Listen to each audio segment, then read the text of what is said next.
Graça e paz, povo de Deus, bom dia. É um prazer imenso estar aqui com você nessa manhã. Espero que você esteja bem. Tenho total certeza que o Senhor Jesus está cuidando de você, te sustentando. E graças a Ele nós estamos aqui para mais este tempo de aprendizado, em nome de Jesus. E eu confesso para vocês que no dia de hoje, domingo hoje que dia é mesmo, meu amor? 19. E 19 de julho, eu confesso a todos vocês que é o estudo mais difícil que eu vou passar para vocês, no que tange a que talvez eu não me sinta tão capacitado ou tão experimentado em dores para poder passar isso para vocês. Mas eu tenho certeza que aquilo que eu não consegui expressar nas palavras, o Espírito Santo do Senhor vai colocar no seu coração, vai moldar isso no seu coração e vai abrir isso na sua mente. Amém?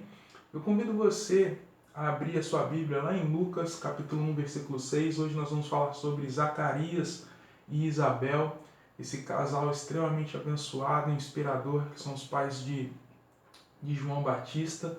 E nós vamos falar sobre eles, sobre esse processo no qual João foi gerado e quais são as lições que nós podemos aprender disso.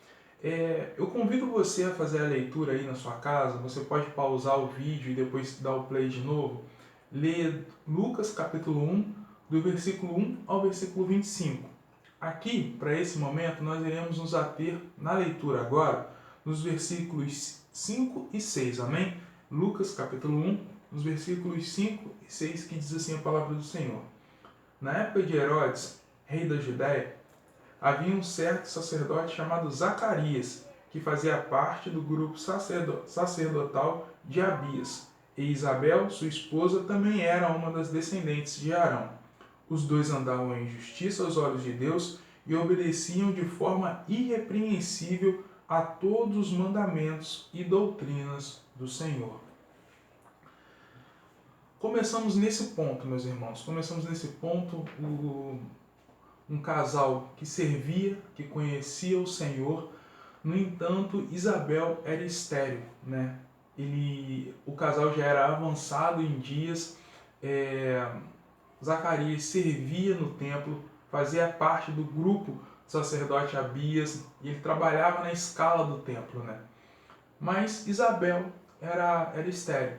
E nós sabemos, né, com o tempo nós acabamos aprendendo isso, e a Bíblia também expressa isso muito bem, que os filhos eles representam o favor de Deus, eles representam a prosperidade, eles representam a mão do Senhor sobre a casa, sobre a família. A descendência ela é enxergada pelo judeu de uma maneira completamente diferente como nós enxergamos aqui no Ocidente.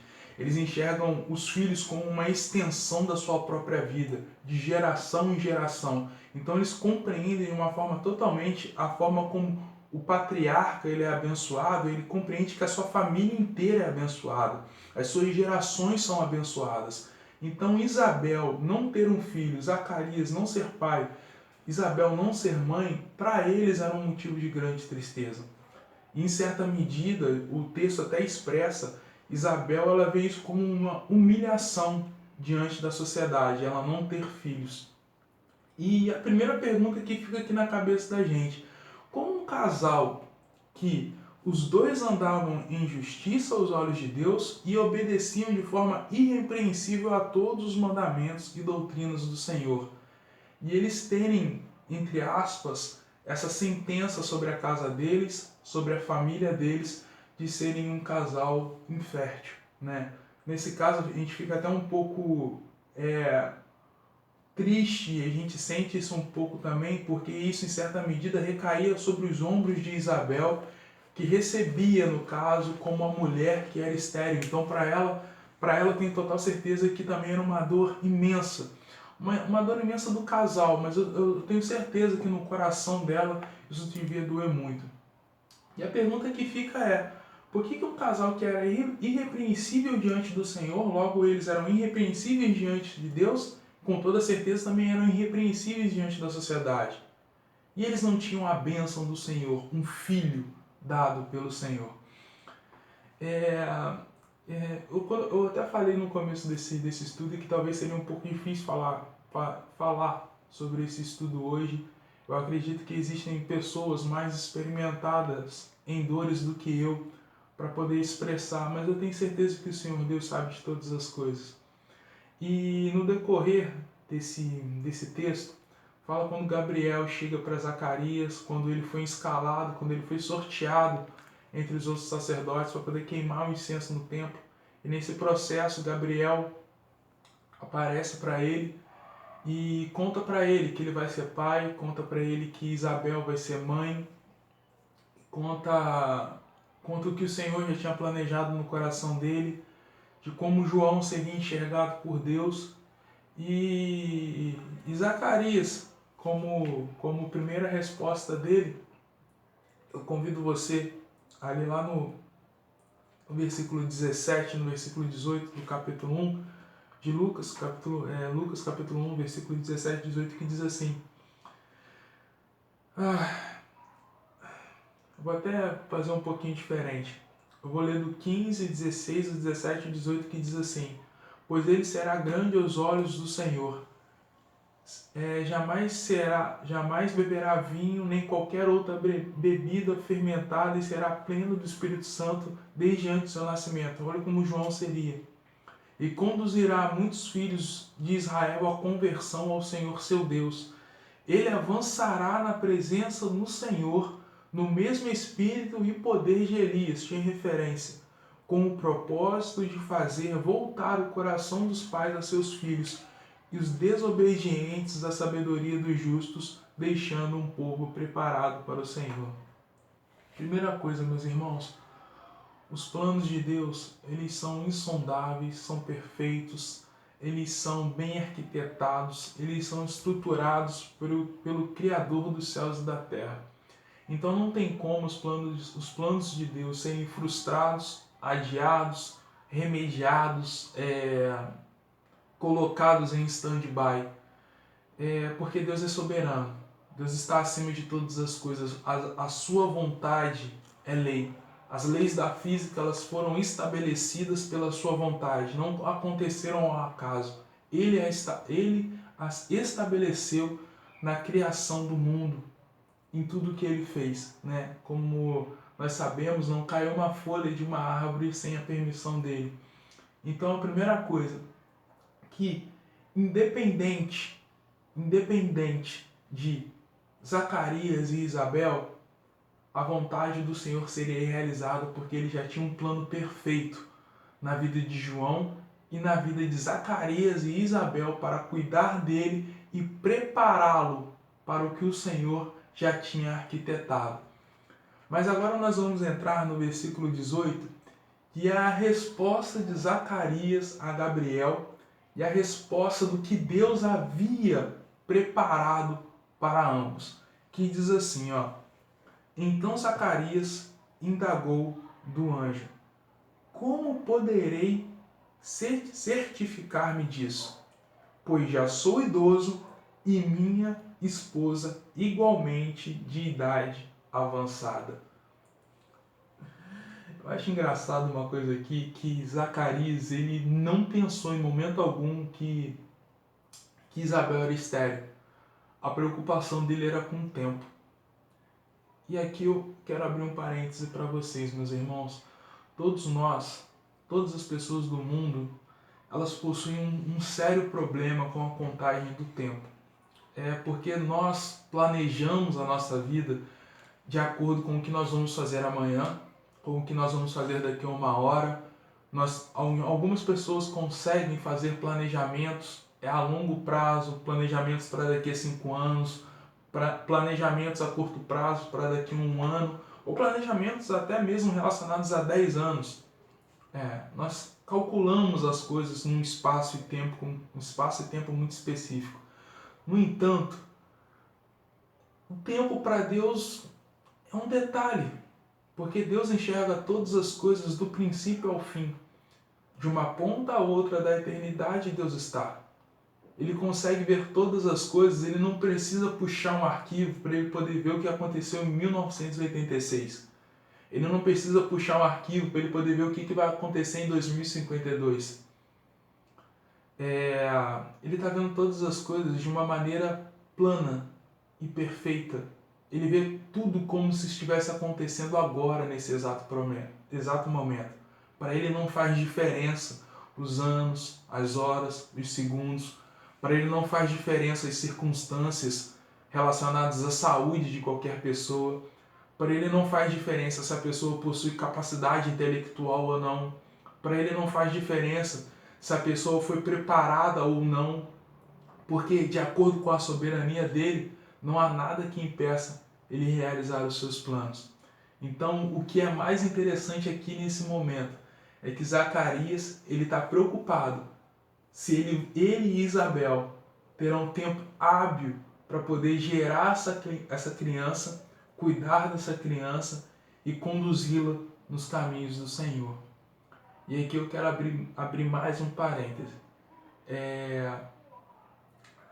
Não fique regendo a sua vida pelo tempo que você perdeu, pelo tempo que talvez você ainda tenha.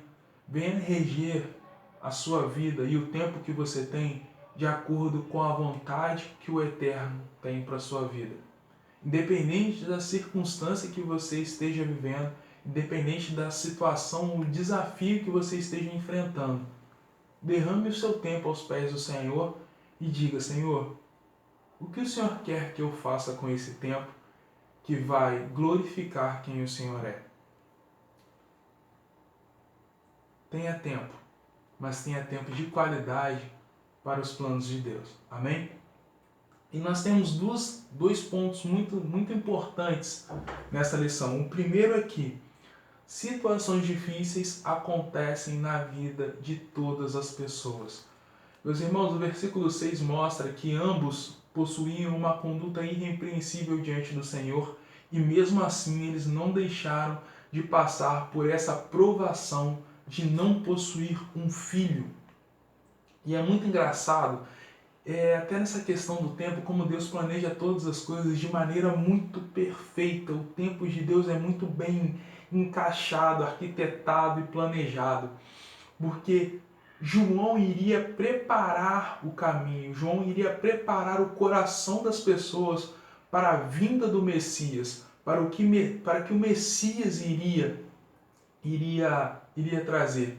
Então eles precisavam, dentro desse plano do Senhor, coabitar no mesmo espaço e tempo, para que as pessoas pudessem ouvir João, o coração delas fossem quebrados, para que os corações fossem quebrados, para que eles pudessem compreender os propósitos do Messias.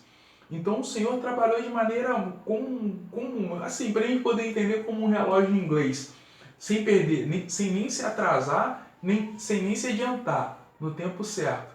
Então a primeira coisa é que Zacarias e Isabel precisavam passar por este tempo para eles compreenderem os planos de Deus, muitas vezes sem saber o que está acontecendo. Isso até é meio... não bate isso que eu estou dizendo, mas muitas vezes com Deus não estou compreendendo, mas estou entendendo e vou seguindo. Tem que ir caminhando mesmo. Não se deixa paralisar não, continua caminhando na presença do Senhor. Enquanto o Senhor estiver te direcionando, vai fazendo, mesmo que você não esteja entendendo muito bem naquele momento. E dessa forma, Zacarias e Isabel, eles passaram por este tempo de adversidade, por este tempo de provação, por este tempo de humilhação. E essa humilhação gerou o quê? Gerou um amadurecimento necessário para que eles pudessem receber essa notícia, para que eles pudessem receber essa missão da parte do Senhor de serem os pais de João. Como o Senhor bem disse, aquele que iria preparar o caminho para o Messias, aquele que iria quebrantar os corações pelo poder da palavra, pelo poder da pregação da mensagem do Senhor. Amém? Então, logo nós entendemos que uma vida de comunhão com o Senhor, uma vida de entrega ao Senhor, não nos isenta de provações.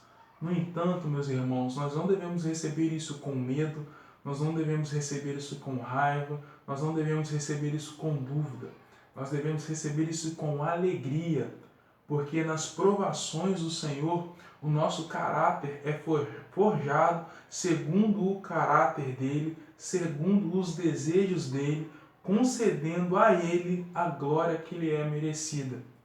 E nesse processo, nós podemos ser usados pelo Senhor, não para servir as nossas próprias vontades muitas vezes, mas para servir as vontades e os propósitos do reino de Deus.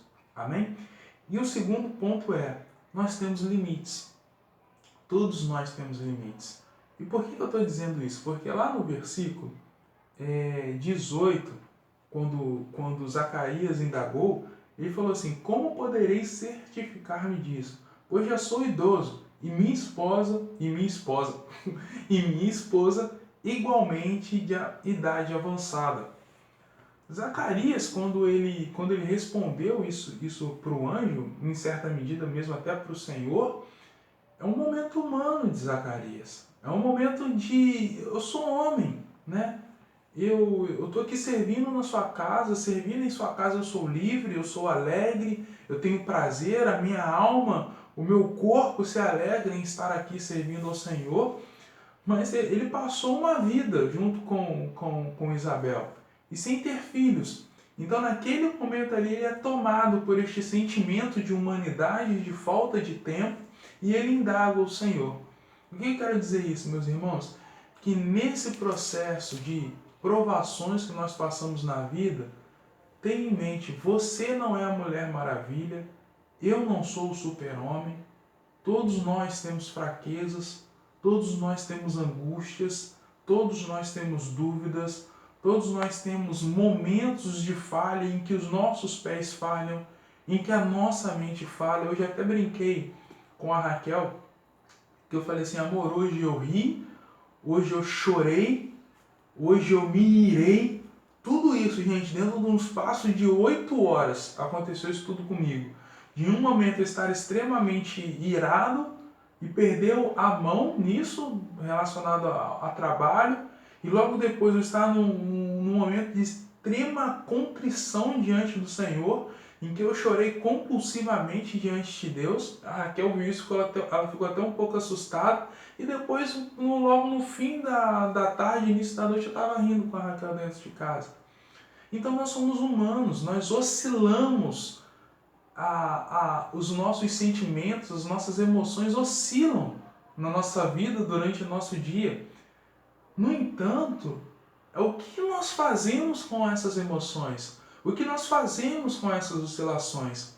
Nós deixamos elas tomarem as nossas ações ou nós apresentamos elas diante do Senhor?